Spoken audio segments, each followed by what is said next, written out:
آپ سمجھتے چلے جائیں تو وہ تو بات الگ، مگر میں جس ظلم کی بات کرنا چاہتا ہوں وہ یہ ہے جو ہم خود اپنے اوپر کرتے ہیں۔ اب اس ظلم کی تعریف میں علماء کرام نے دو انداز اختیار فرمائے ہیں کہ ظلم ہے کیا، تو دونوں کو تھوڑی تھوڑی تفصیل عرض کر دوں۔ ظلم کی تعریف ایک کی گئی ہے وضع الشیء فی غیر محلہ، کسی کا جو مناسب مقام ہو اس سے ہٹا دینا، جس کا جو مناسب مقام اس سے ہٹا دینا یہ ظلم۔ تو اب ہم کو سمجھنا پڑے گا کہ ہمارا خود مناسب مقام کیا،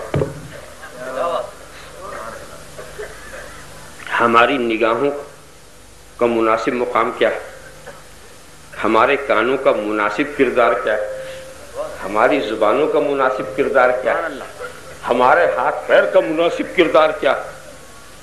وہاں سے اگر ہم نے ہٹایا تو ظلم، جو چیز جس لیے بنائی گئی ہے اس کو اسی میں استعمال کرو۔ عربی تو آپ بھی جانتے ہیں، جوتا کس لیے بنایا گیا، اور سر پہ کوئی رکھ کے چلے تو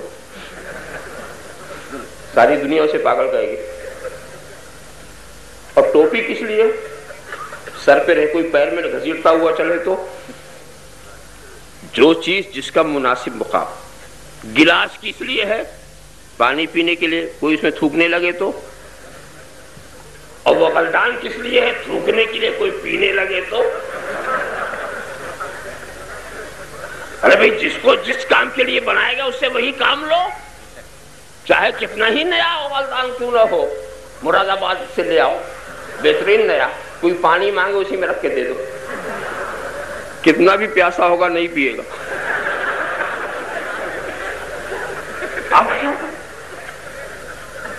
مگر ایک بات بتاؤ، یہ وہ گلدان کو تھوکنے کے لیے کس نے بنایا؟ انسان نے۔ گلاس کو پینے کے لیے کس نے قرار دیا؟ انسان نے۔ تو انسان کی وضع، انسان کے تشخص، انسان کے تعین کا اتنا تمہیں خیال، سبحان اللہ، اتنا خیال۔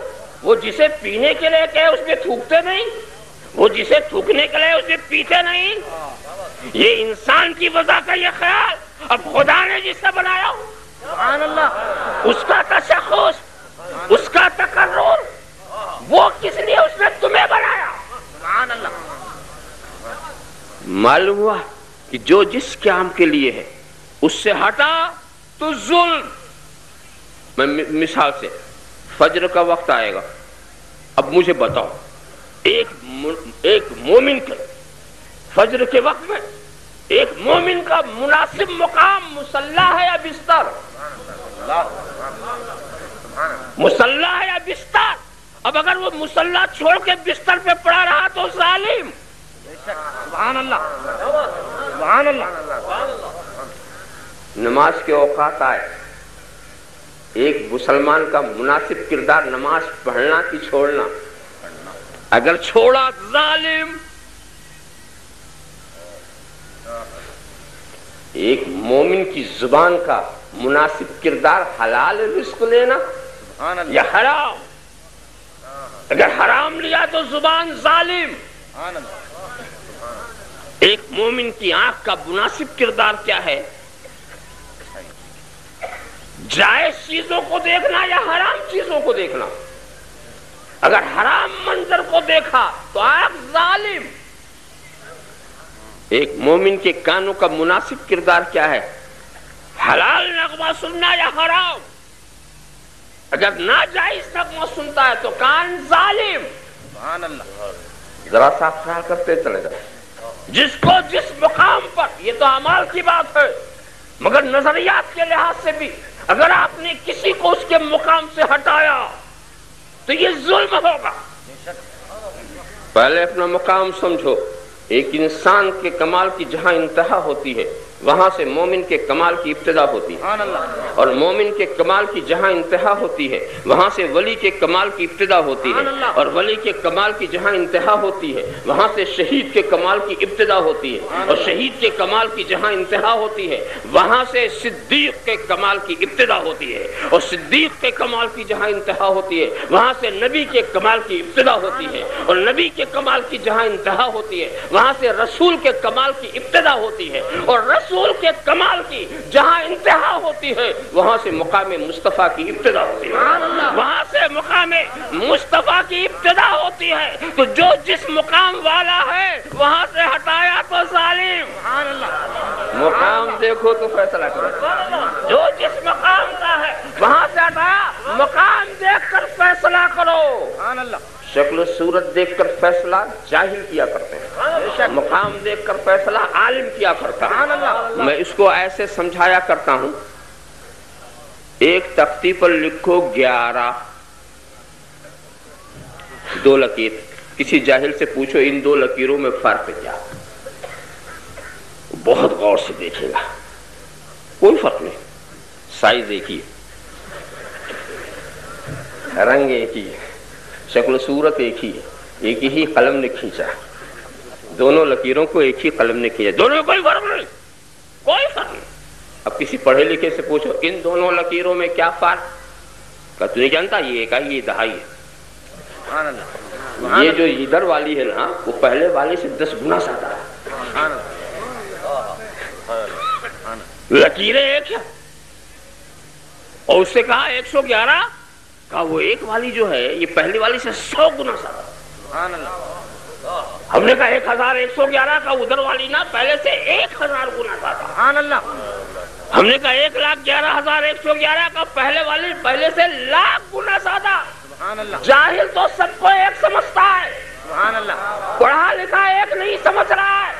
بات یہ ہے کہ جاہل فیصلہ کرتا ہے تو شکل و صورت دیکھ کر فیصلہ کرتا ہے، قد و قامت دیکھ کر فیصلہ کرتا ہے، کھانا پینا دیکھ کر فیصلہ کرتا ہے، سونا جاگنا دیکھ کر فیصلہ کرتا ہے، عالم فیصلہ کرتا ہے، مقام دیکھ کے فیصلہ کرتا ہے، منزل دیکھ کر فیصلہ کرتا ہے، مرتبہ دیکھ کر فیصلہ کرتا ہے۔ جیسا معلوم تو عالم کی نظر اور جاہل کی نظر اور، نظریں بدل گئی تو نظارہ بدل گیا، نظریں بدل گئی تو نظارہ بدل گیا۔ تو مقام دیکھ کر فیصلہ کرنا اور ہے، تو کسی کے بارے میں فیصلہ کرنے سے پہلے یہ دیکھو اس کا مقام کیا ہے، حالانکہ یہ کرتے اپنے معاملے میں کرتے۔ دیکھو ہر انسان جو ہے وہ حیوان ہے کہ نہیں، جانور ہے کہ نہیں، ہے نا، اور گدھا بھی جانور۔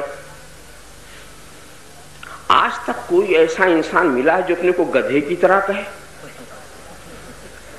کہ میں گدھے کی طرح، اور حالانکہ وہ کہہ سکتا ہے کہ حیوانیت میں، احساس میں، گرمی سردی کی ضروریات میں وہ گدھے کی طرح ہے کہ نہیں، دونوں حساس، دونوں حیوان، دونوں جوہر، دونوں نامی، دونوں کو سردی اور گرمی لگتی ہے، نہیں کہا نا، گدھے کی طرح بننے کو تیار نہیں۔ اور ایک بات اور بتائیں، گدھا بھی بڑا سعادت مند ہے، آج تک کوئی گدھا نہیں بول سکا کہ میں انسان کی طرح، بڑا مشکل ہو جاتا اگر گدھے سب آ جاتے کہ ہمیں بھی بیٹھنے کی جگہ ملنی چاہیے، بہت مشکل ہوتا، کوئی گدھا نہیں بولا۔ مگر آپ نے جانا کہ گدھے اور انسان میں کئے درجے کا فرق، کئے درجے کا، صرف ایک کہ انسان ناطق ہے، وہ ناطق ہے، بقیہ سب میں تو ایک درجے کا فرق اس نے کیا اور اپنے کو کم سمجھا، اور نبی کی ذات غیر نبی سے لاکھوں درجے کا فرق رکھے۔ اب کوئی نبی کو اپنی طرح کہے تو آپ یہ فیصلہ صحیح آپ کا ہے کہ اس کے پاس وہ بھی دماغ نہیں جو گدھے کے پاس ہے، نے کم سے کم ایک درجے کا خیال تو کیا۔ تو کسی کو اس کے مقام سے اگر آپ نے ہٹایا تو یہ ہے ظلم، جو جس مقام پر اس کو وہیں رہنے دو۔ اچھا ایک بات بتائیں، ابتدا انتہا کی جب بات آ گئی تو یہ سمجھو آپ آپ جہاں بیٹھے ہیں اس زمین کی انتہا کیا ہے؟ وہ اسٹیج کی ابتدا، بے شک اسٹیج کی ابتدا ہے، اس زمین کی انتہا جو ہے وہ اسٹیج کی ابتدا، اور اس اسٹیج کی جو انتہا ہے وہ کرسی کی ابتدا بہت ہے کہ نہیں؟ اگر میں آپ کے فرش سے پوچھوں اے فرش تو نے اسٹیج کی انتہا کو سمجھا، تو اس کا جواب یہ ہوگا کہ میرے ہاتھ میں تو ابتدا، میں انتہا کو کیا جانوں؟ سبحان اللہ سبحان اللہ سبحان اللہ۔ اور اگر میں اسٹیج سے پوچھوں تو نے اس کرسی کی انتہا کو سمجھا، تو کہے گا میرے ہاتھ میں تو ابتدا، میں انتہا کو کیا جانوں؟ اب کرسی سے پوچھو کہ تو نے اسٹیج کی انتہا سمجھا، تو کرسی یہ کہے گی اس کی ابتدا بھی میرے پیر کے نیچے، اس کی انتہا بھی میرے پیر کے نیچے۔ میں نہیں سمجھوں گا تو کون سمجھے گا؟ کہنے کا مطلب یہ ہے جو اوپر والا ہے یہ کہے کہ میں نے نیچے والے کو سمجھا، یہ بات تو سمجھ میں آتی ہے، یہ نیچے والے کیوں بولتے ہیں میں نے اوپر والے کو سمجھ لیا؟ یہ نیچے والے کیسے بولتے ہیں کہ میں نے اوپر والے کو سمجھا؟ ارے ایک بات بتاؤں، یہ تو خیر چھوڑو، نبی غیر نبی کی تو بات الگ ہے، اب آپس میں دیکھ لو کتنی قسمیں ہیں۔ ایک بے شعور بچہ ہوتا ہے کہ نہیں؟ بے شعور، وہ بھی تو انسانی ہے نا۔ اس کے بعد پھر وہ شعور والا ہوتا، آگے بڑھا تو تمیز والا ہو گیا، آگے ہوا تو کڑیل جوان ہو گیا، آگے ہوا تو بوڑھا ہو گیا، تو اس کے بھی کچھ صفات بدلتے ہیں۔ تو بے شعور بچہ کیا شعور والے کو سمجھ سکتا؟ کیوں؟ جب اس کے اندر خود شعور ہے ہی نہیں تو وہ کیا سمجھے شعور ہے کیا؟ بے عقل بچے کیا عقل والے کو سمجھ سکتے ہیں؟ ایسے ہی جن بچوں میں جوانی کے احساسات نہیں ہوتے، جوانی کی کیفیت نہیں ہوتی، کیا بچے جوانوں کے ان احساسات کو سمجھ سکتے؟ جو خواہش جوانوں میں پیدا ہوتی ہے کیا ان بچوں میں ہے؟ پیدا ہو سکتی ہے؟ کبھی نہیں ہو سکتی، وہ سمجھ بھی نہیں سکتے کہ وہ خواہش ہے کیا۔ ایسے ہی یہ جوان والے بوڑھوں کے احساسات کو کیا سمجھ سکتے؟ اس لیے کہ وہ اس دور سے گزرے ہی نہیں۔ اور کسی بوڑھے سے پوچھو کہ سب دور سے گزر چکا، مجھ سے مت پوچھو، گھاٹ گھاٹ کا پانی پی چکا، سب دور سے میں گزر چکا۔ اسی لیے بوڑھے بڑے تجربے کار مانے جاتے ہیں کہ ہر جگہ سے ہو کے آئے۔ معلوم ہے تو سمجھ لو، جس طرح ایک بے شعور بچہ شعور والے کو نہیں سمجھ سکتا، جس طرح ایک بے عقل عقل والے کو نہیں سمجھ سکتا، جس طرح ایک جوان بوڑھوں کے احساسات کو نہیں سمجھ سکتا، جس طرح ایک نابالغ بالغ کے احساسات کو نہیں سمجھتا، کیوں؟ وہ صفت اس میں جب ہے ہی نہیں تو وہ سمجھے کیسے کہ بالغ کیا ہوتا ہے، عقل والا کیا ہوتا ہے، شعور والا کیا ہوتا؟ ایسے ہی ایک غیر نبی نبی کو نہیں سمجھ سکتا، جب اس میں نبوت ہے ہی نہیں تو وہ کیا جانے نبوت کیا چیز ہے۔ اللہم صلی علی سیدنا محمد کما تحب وترضى ان تصلی علیہ۔ ارے جب تیرے اندر نبوت ہے ہی نہیں تو تو کیا جانے کہ نبی کا کان کیسا ہوتا ہے، نبی کی آنکھ کیسی ہوتی ہے، نبی کی زبان کیسی ہوتی ہے، نبی کے ہاتھ پیر ہو کیسے ہو، جب تیرے اندر وہ صفت ہے ہی نہیں، جب تیرے اندر وہ صفت ہے ہی نہیں تو وہ شان کو جانے بھی تو کیسے جانے؟ ارے نبی کا کان، نقشہ نہ دیکھو، سماعت دیکھو۔ سبحان اللہ۔ لوگ بناوٹ دیکھتے ہیں، سماعت نہیں دیکھتے۔ وہ قصہ حضرت سلیمان کا تو بار بار سنانا کہ وادی نمر سے جب گزر رہے تھے تو ایک چیونٹی نے شور مچایا، دوسرے چیونٹیوں سے اپنے گھروں میں چلے جاؤ، حضرت سلیمان آ رہے ہیں، کہیں ان کا لشکر نادانستہ طور پر تمہیں پامال نہ کر دے۔ مفسرین کہتے ہیں دو قول نظر سے گزرا کہ یہ 3 میل کے فاصلے پر اور ایک ہے 9 میل کے فاصلے پر، ایسے فاصلے پر سن لیا۔ کس نے دیکھا؟ سوچو، حضرت سلیمان نے سن لیا اتنے فاصلے سے۔ اب تم ایک کام کرنا، کل ایک چونٹی کو پکڑ کے کان میں رکھ کے سنو، 9 میل 3 میل کیا، کان میں رکھ کے سنو، پھر سمجھ میں آتا ہے کہ نبی کا سننا کیا ہو رہا ہے اور غیر نبی کا سننا کیا ہے۔ جب چونٹی نے کہا تو حضرت سلیمان سرگف فَتَبَسَّمَ ضَاحِكًا مِّنْ قَوْلِهَا مسکرا پڑے. ایک بات میں کہہ دوں صاف صاف، حضرت سلیمان نے سنا مجھے کوئی تعجب نہیں، کوئی حیرت نہیں. نبی نے سنا، کون سی حیرت کی بات؟ مجھے تعجب ایک دوسرے پہلو سے آتا ہے. اگر کچھ تعجب ہے تو وہ یہ کہ چیونٹی نے کیسے دیکھ لیا، سبحان اللہ، اور چیونٹی نے کیسے آہٹ سن لی. تعجب اگر ہے تو ادھر سے کہ چیونٹی نے کیسے دیکھ لیا، چیونٹی نے کیسے سن لیا. تم تو ماشاءاللہ 5-6 فٹ کے ہو، بتاؤ 3 میل کے فاصلے پر کیا سمجھے؟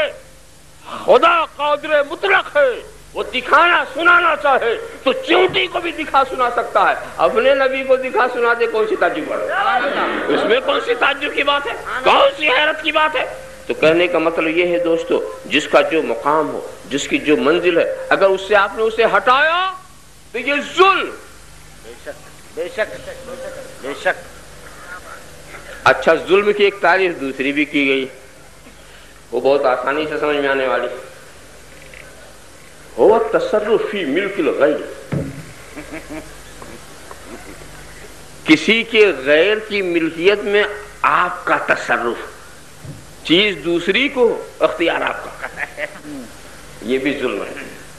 اس کی اجازت کے بغیر آپ نے تصرف شروع کر دیا. بھی تصرف کرنا ہے پہلے اپنا بنا لو، سبحان اللہ، پھر کرو. اگر غیر کی ملکیت میں تصرف کی اجازت دے دی گئی بڑا مشکل ہوگا. کل دوسرے دن آپ کسی حلوائی کی دکان پہ کھڑے ہو جائیں گے، مٹھائیاں لگی ہوئی، اور اس کے بعد کہا اپنے سارے بزرگوں کی روحوں کے لیے الفاتحہ.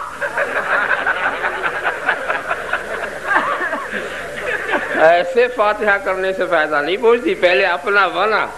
سبحان اللہ، سبحان اللہ. چیز دوسری کی فاتحہ تیری، پہلے اپنا اسے بنا، اس کے بعد تصرف کا. دوسرے کی چیز میں تصرف کا حق نہیں ہے. آپ سوچیں گے تو جب یہ بات ہے کہ جب جس کی چیز ہے وہی تصرف کرے، اس نے بھیجا تصرف کا حق ہمیں نہیں ہے، تو ہمیں بتاؤ تم خود کس کی ملکیت؟ سبحان اللہ، سبحان اللہ. تمہارا جان و مال کس کا ہے؟ اور جب تم اس کے مالک نہیں ہو تو تمہارا اختیار نہیں چلے گا. نہ تمہاری جان کے تعلق سے تمہارا اختیار چلے گا، نہ تمہارے مال کے تعلق سے تمہارا اختیار چلے گا. اگر تم نے اپنا بیجا اختیار چلایا تو ظالم. سبحان اللہ.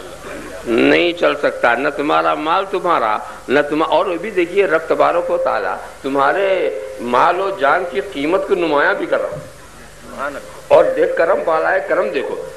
ان اللہ اشتری من المؤمنین انفسهم واموالهم بان لهم الجنہ. اللہ نے مومنین کے جان و مال کو جنت کے بدلے میں خرید لیا. ارے بھی وہ تو مالک حقیقی، یہ تو خریدنے کا لفظ استعمال کر رہا. خریدنے کا، اسے خریدنے کی کیا ضرورت؟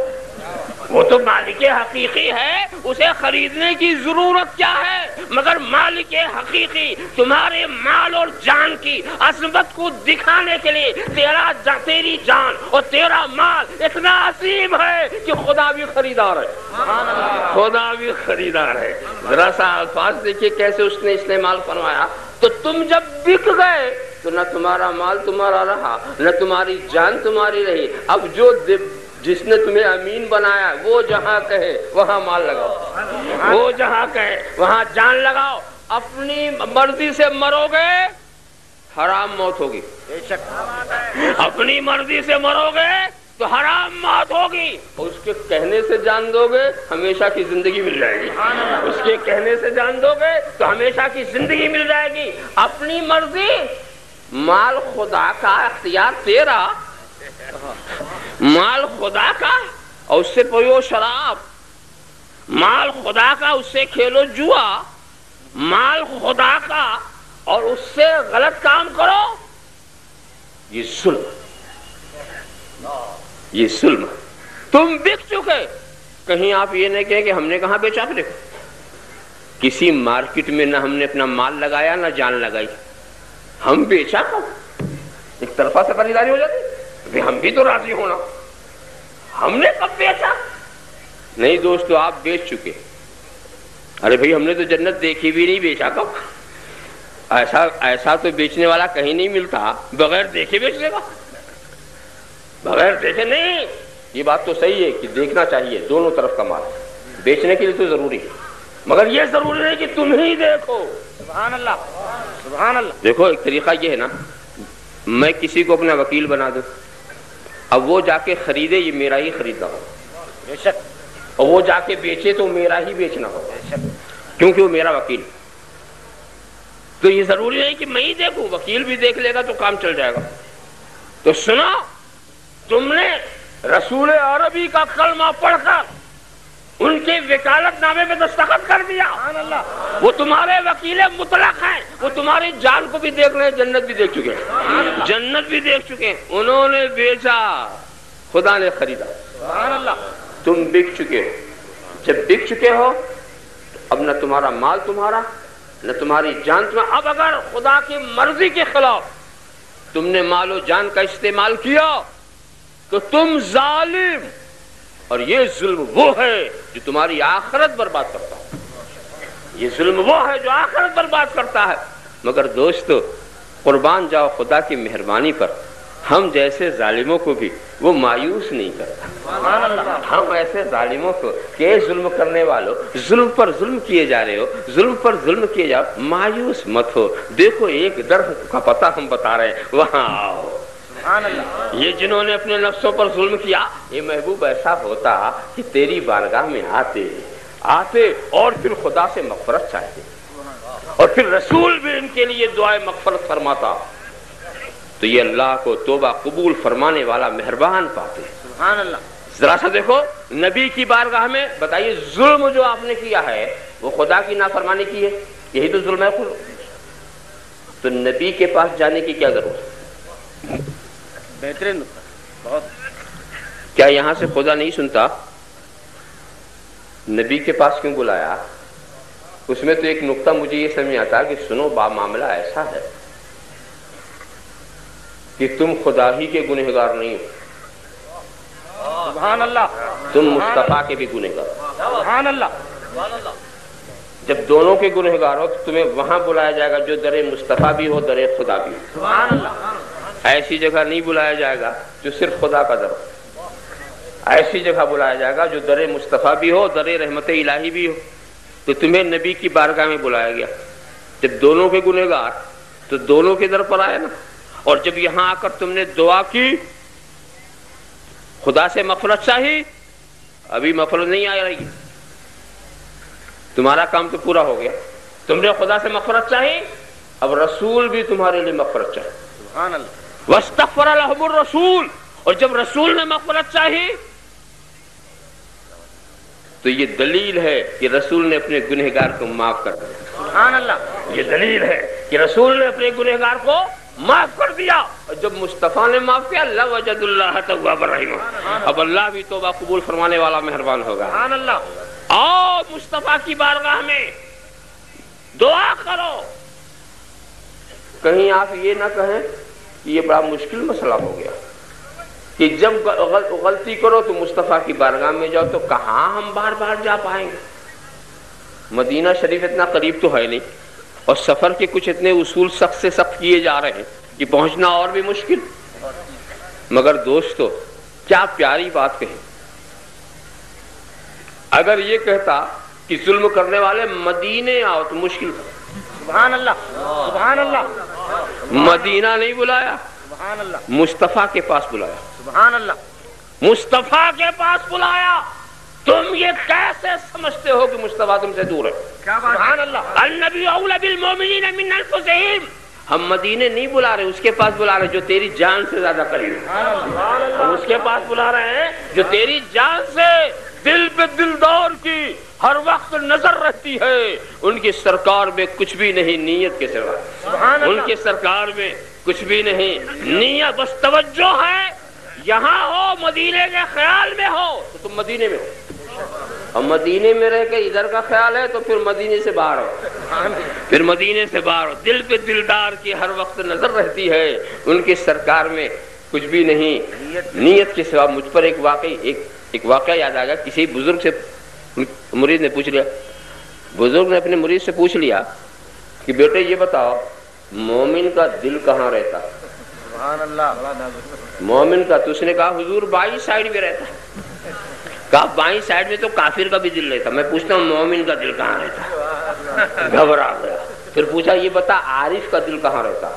اور پریشانی کا حضور آپ ہی بتائے گا. سنو، مومن کا دل اپنے محبوب کے پاس رہتا، مومن کا دل اپنے محبوب کے پاس رہتا، اور عارف کا دل کہیں نہیں جاتا، محبوب خود آ کے رہتا، محبوب خود آ کے رہتا ہے. تو مومن کا دل اگر کعبہ ہے تو عارف کا دل مدینہ ہے. اللہم صلی علی سیدنا مولانا محمد کما تحب و ترضی بان تصلی علیہ صلی اللہ تعالی وسلم صلاۃ و سلام علیک یا رسول. دل پہ دلدار کی ہر وقت نظر رہتی ہے، ان کی سرکار میں کچھ بھی نہیں نیت کے سوا، ان کی سرکار میں کچھ بھی نہیں. اور اس کو میں دوسرے طریقے سے سمجھاؤں، یہ تو ایک روحانی انداز سے رسائی کی بات ہے.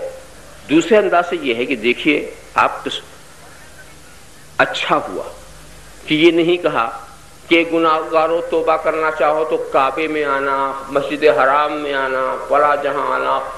اگر یہ کہتے تو جب تک ہم وہاں نہ پہنچتے کام نہیں چلتا، کام نہیں چلتا. کیوں؟ کعبے کا کوئی نائب نہیں، مسجد حرام کا کوئی وارث نہیں ہے، مسجد نبوی کا کوئی جانشین نہیں ہے، کوہ طور کا کوئی نائب نہیں ہے. اس لیے وہاں نہیں بلایا، وہاں بلایا جس کے نائبین اور جانشینوں سے دنیا بھری ہوئی ہے. نبی کے پاس بلایا، جاؤ کو آپ کے پاس، سرکار کے پاس آئے. اور آپ جانتے ہیں اصل تک رسائی نہ ہونا تو نائب سے وہی کام لے لو. اصل تک رسائی نہ ہو تو نائب سے وہی کام لے لو. لوگ لطیفے کے طور پر کہتے ہیں کہ تیمم وضو کا خلیفہ، پتہ نہیں دستار خلافت کب باندھی گئی. اور منشا و مراد یہ ہے کہ اگر وضو تم نہ کر سکو، شرعی کوئی عذر ہو تو تیمم کر لو. تو وضو کی حقیقت اور تیمم کی حقیقت اور وضو کا طریقہ اور تیمم کا طریقہ اور دونوں کی ماہیت الگ، مگر جو کام وضو سے لیتے تھے وہی کام تیمم سے لیتے. سبحان اللہ. وضو سے اگر فرض پڑھتے تھے تو تیمم سے پڑھو، نفل پڑھتے تھے، جماعت کرتے تھے، امامت کرتے تھے، اقتداء کرتے تھے، طواف کرتے تھے، تلاوت کرتے تھے، جو بھی وضو سے جو کام لیتے تھے خلیفہ سے لے لو، خلیفہ سے لے لو. کیا معلوم ہے کہ اصل تک رسائی نہ ہو تو خلیفہ سے لے لو، اصل تک رسائی نہ ہو تو خلیفہ سے لے لو. بارگاہ بندہ نواز میں پہنچ جاؤ، بارگاہ چندہ حسینی میں پہنچ جاؤ، بارگاہ نصیر الدین چراغ دہلی میں پہنچ جاؤ، بارگاہ خواجہ میں پہنچ جاؤ. اور یاد رکھو کہ ان بزرگوں کی بارگاہ میں آپ پہنچ کر کے ان کو نائب رسول سمجھ کر کے اگر خدا سے مغفرت کی دعا کریں گے اور یہ آپ کے لیے دعا کر دیں گے تو ان کی دعا دعائے رسول ہے. اللہم صلی علی سیدنا مولانا محمد کما تحب و ترضی بان تصلی علیہ صلی اللہ تعالی وسلم صلاۃ و سلام علیک یا رسول. بار بار جاؤ. سبحان اللہ. جب بار بار غلطی کرتے تو بار بار آنا ہے کہ نہیں؟ بے شک. مگر شیطان غلطی کراتا. کون کراتا ہے؟ وسوسے تو وہی دیتا ہے نا. غلطی کراتا اور غلطی کرا کے سوچتا اگر یہ ولی کے دربار میں چلے گئے تو گناہ معاف، لہذا جانے مت دو. تو فوراً شیطان یہ فتویٰ بھی اڑا دیتا ہے ولی کے آستانے پہ جانا حرام ہے، ولیوں کے آستانے پہ جانا حرام ہے. وہ سمجھتا ہے ساری محنت میری اکارت ہو جائے گی. وہاں جائے گا، توبہ کرے گا، وہاں سے دعا اگر ہو گئی تو یہ سب قبول، یہ سب قبول. ارے بھائی ایک بات سمجھ لو، یہ تو سنا ہے نا کہ اندہ ذکر الصالحین تنزل الرحمہ. صالحین کا جہاں ذکر ہوتا ہے وہاں رحمت کا نزول ہوتا ہے. تو میں پوچھا کرتا ہوں جہاں ان کا ذکر ہو وہاں رحمت، اور جہاں وہ خود ہو سبحان اللہ سبحان اللہ سبحان اللہ، جہاں وہ خود ہو وہاں کیا حال ہے؟ ارے تو رحمت کے لائق ہے یا نہیں؟ مگر جو رحمت وہاں برس رہی ہے ان کے لیے برس رہی ہے، اس میں تیرا حصہ نکل آئے گا. جو تیرے مقدر کا ہوگا وہ نکل آئے گا. اس کو میں ایسے سمجھاتا ہوں جو اور آسانی سے آپ سمجھ لیں. دیکھو میں نے دیکھا کہ بادشاہ پیراں کی پیشانی کی پر پسینے نظر آنے لگے. ایک چاہنے والا اٹھ کر کے ان کو پنکھا چھلنے لگا. پنکھا چھل رہا, اپنے پیر کو پنکھا چھل رہا. میں نے سوچا پسینہ تو مجھے بھی آ رہا, کوئی اٹھ نہیں رہا, اور کسی سے کہنا مناسب نہیں, پتہ نہیں انکار کر دے تو بے عزتی الگ سے رہے گی. تو خاموشی کے ساتھ پیرا کے بغل میں جا کے بیٹھ جا, کہو کچھ بھی نہیں, کہو کچھ بھی نہیں, پنکھا ان کے لیے چلے گا, ہوا ہمیں بھی ملے گی. پنکھا ان کے لیے چلے گا, ہوا ہمیں بھی ملے گی. تو بزرگوں کے آستانے پہ جانے کا بڑا فائدہ تو یہی ہے, پنکھا ان کے لیے چل رہا, رحمت ہمیں بھی ملے گی. رحمت کے پنکھے ان کے لیے بھی چل رہے ہیں. تو بار بار آؤ, دعا کرو, اور ان کی جو دعا ہوگی لوجد اللہ توابا رحیمہ. اچھا لطف کی بات دیکھیں اس میں, رسول سے کیا کہا, جاؤکا, ہم سے کیا کہا, رسول کے پاس آؤ. بلایا نا, حوصلہ افزائی ہوئی کہ نہیں. قرآن کہہ رہا ہے ظلم کرنے والوں آؤ, اور رسول سے کیا کہا, وَأَمَّا السَّائِلَ فَلَا تَنْهَرْ. سبحان اللہ, کیسے کیسے لوگ آئیں گے. سبحان اللہ. اور سائل کی کوئی تخصیص نہیں کی, دنیا کا سائل کی آخرت کا سائل, مغفرت کا سائل کی نجات کا سائل, دولت کا سائل کی حکومت کا سائل. قرآن نے جب مطلق رکھا ہے تو بندے کو مقید کرنے کا حق نہیں. کیسا بھی سائل ہو آئے. اور سرکار نے بھی حکم مل گیا نا, اب وہ نہیں جھڑکیں گے, ساری دنیا جھڑک دے گی مگر یہیں نہیں جھڑکے جاؤ گے. سبحان اللہ. یہاں نہیں جھڑکا جائے گا. یہی ایک در ہے جہاں سائل مایوس نہیں آتا, نہیں مایوس آتا. یہ اپنے عاشقوں کو نہیں جھڑکتے. یہاں پر ایک بات یاد آ گئی, ایک صاحب کو حدیث مل گئی, حدیث مل گئی, شور مچا دیا, بھائی کیا مل گئی, مل گئی. ارے کیا مل گئی صاحب, حضور کو علم نہیں تھا, حضور کو علم نہیں تھا. یعنی اتنی محنت کر کے ایک حدیث مل گئی, کیا محنت کرتے. قرآن میں وَعَلَّمَكَ مَا لَمْ تَكُنْ تَعْلَمْ نہیں ملا, وَمَا هُوَ عَلَى الْغَيْبِ بِضَنِينٍ نہیں ملا, حدیث مل گئی. قرآن کے واضح احکامات نہیں ملے, حدیث مل گئی. حضور کو علم نہیں تھا, اور کیا ملی حدیث. حضرت عبداللہ ابن عباس نے کیا روایت کیا, حضور بیٹھے ہوئے تھے, موزہ اٹھا کے پہننا چاہا, اس میں سانپ تھا, اوپر سے ایک چیل آئی لے کے اڑ گئی, گرایا تو سانپ گرا. مختصر بات اتنی, اگر حضور کو پتا چلتا تو اس کو پہننے کا ارادہ ہی نہیں فرماتے, سمجھ جاتے چیل لے کر گئی, گرایا. اب ان سے یہ پوچھو بے وقوف ہو, حضور کو تو نہیں پتا چلا, یہ چیل کو کیسے پتا چل گیا. سبحان اللہ. چیل تو اوپر تھی نا, اس کو پتا نہیں کیسے چل گیا. ارے بے وقوف ہو, تو نے نبی کا کلمہ پڑھا یا چیل کا. چیل کے لیے علم غیب ثابت کرتا اور نبی کے لیے علم کا انکار. جس علم کو وہ چیل کے لیے ثابت کرتا ہے اسی علم کو نبی سے انکار کرتا ہے. تو اس سے پوچھنا کہ نبی کا کلمہ پڑھا تھا کہ چیل کا. حالانکہ مولانا روم نے تو واضح کر دیا تھا کہ جس وقت چیل اڑی, سرکار کے محاذات سے گزری, نور کا ایک حصہ اس کو پڑا, عرش مولا تک نور کا ایک سلسلہ تھا, اس پر غیب ظاہر ہو گیا. جب غیب ظاہر ہوا تو اس نے دیکھا نبی کے موزے میں سانپ ہے. ابھی حضرت مولانا فرما چکے ہیں, ما من شیء الا یعلم انی رسول اللہ الا مرضت الجن والانس. دنیا کی کوئی چیز ایسی نہیں ہے جو مجھے اللہ کا رسول نہ جانتی ہو. سبحان اللہ. یہ سرکش انسان نہیں مانتا تو چیل بھی جانتی ہے, یہ میرے رسول ہے, یہ میرے نبی ہیں. خدمت کا موقع مل گیا اسے خدمت. حالانکہ چیل یہ بھی جانتی تھی کہ اس سانپ کے بھی نبی, سبحان اللہ, اس سانپ کے بھی رسول ہے, مگر جانتی تھی وہ موذی چیز ہے. مجھے خدمت کا ایک بہانہ مل گیا, لے کے اڑی, گرایا. کل تم بھی تجربہ کرو, ایک سانپ کو موزے میں لے کے بیٹھے رہو, دیکھیں شام تک کون سی چیل آتی ہے اس کو اڑانے کے لیے. ذرا سا آپ خیال کریں. اور دوسری بات, ایک بات یہ بتاؤ انصاف سے, یہ ہو سکتا ہے کہ میں نہ دیکھوں اور میرے موزے میں سانپ آ جائے, یہ ہو سکتا ہے, مگر جب میں اٹھاؤں گا تو وزن کا پتہ چلے گا کہ نہیں, کہ کوئی چیز ہے, پتہ چلے گا نہیں. ارے سانپ کسی مکھی کا نام نہیں,